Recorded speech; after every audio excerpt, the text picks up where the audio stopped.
All right, welcome back. Now, this class, we want to talk about HIPAA and being HIPAA compliant. Now, when we say HIPAA, what do we mean? HIPAA simply means the Health Insurance Portability Accountability Act. Now, HIPAA regulates the security of medical records. Now, HIPAA applies to all entities that stores, collects, transfer, access, and otherwise handle healthcare data, including third-party integrators and any business associate who directly or indirectly handles data. Now, there are key standards that are being enforced by HIPAA. And the first one, we call it the Privacy Rule. The second one, we call it the Security Rule. And the third one, we call it the Breach Notification. What is a Privacy Rule? Now, privacy regulations of this HIPAA ensure that healthcare information is not disclosed without first obtaining the consent of the patient. The security rule or the security standard of HIPAA regulates that electronic protected health information or EPHI and ensure that they are protective, administrative, physical, and technical safeguards that are in place to protect the information. Then the notification can help maintain HIPAA compliance, ensuring that the relevant parties are informed when a breach occurs. So breach notification means that you are ensuring that relevant parties are being informed when a breach occurs. And these are the three key things that we need to understand about HIPAA. Now, let's go ahead into other things about HIPAA. Now, the Health Insurance Portability Act is of 1996. The purpose of it is to be able to ensure or to make sure or to protect the confidentiality or the confidential information through improved security and privacy standards.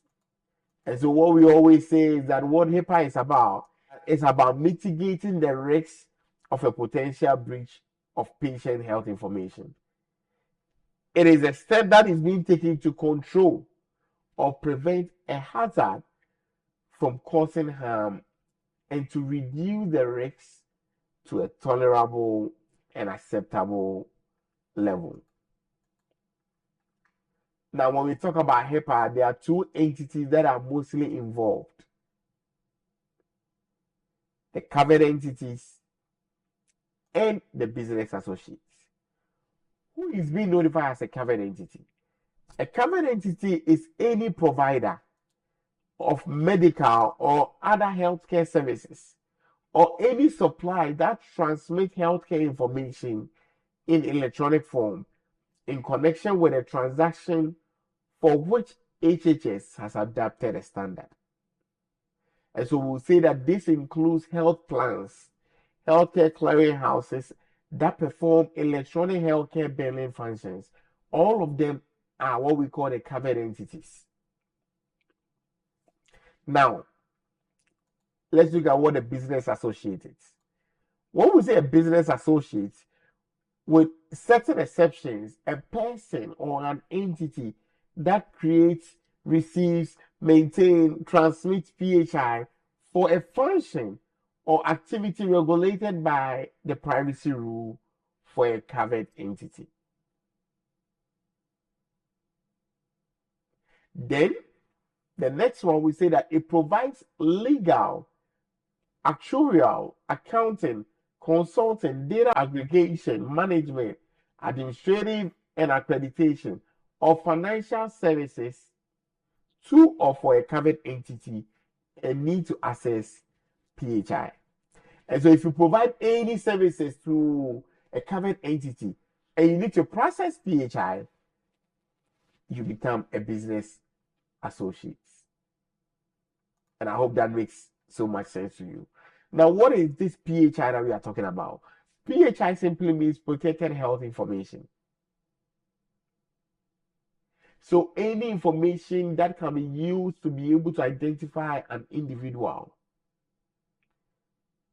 that is transmitted by electronic media, maintained in any electronic medium, or transmitted or maintained in any form or medium, sent or stored in any form.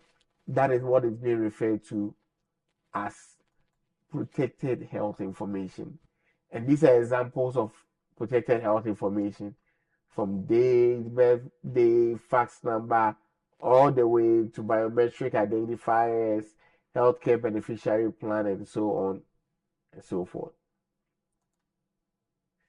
And what is electronic health information? Now, this refers to any protected health information that is covered under HIPAA and is produced, saved, or transferred or received in an electronic form. There are 18 specific identifiers of electronic protected health information that include patients' names, addresses, medical records, SSN, account number, fingerprints, and all of them fall under electronic health information. Now we talk about size and cost.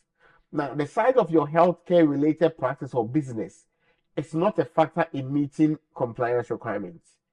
If you're a covered entity or a business associate, you must comply regardless of your size, whether you are 5, 10, 20, 2,000, 5,000.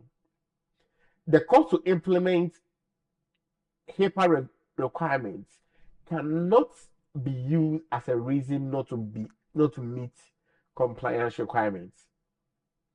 Because majority of the people make that excuse that, oh, I'm a smaller company, I'm a smaller business, I cannot meet the requirement. No, so far as you are processing healthcare information or electronic healthcare, protected healthcare information, you need to be able to make sure that you are in compliance with the HIPAA regulations.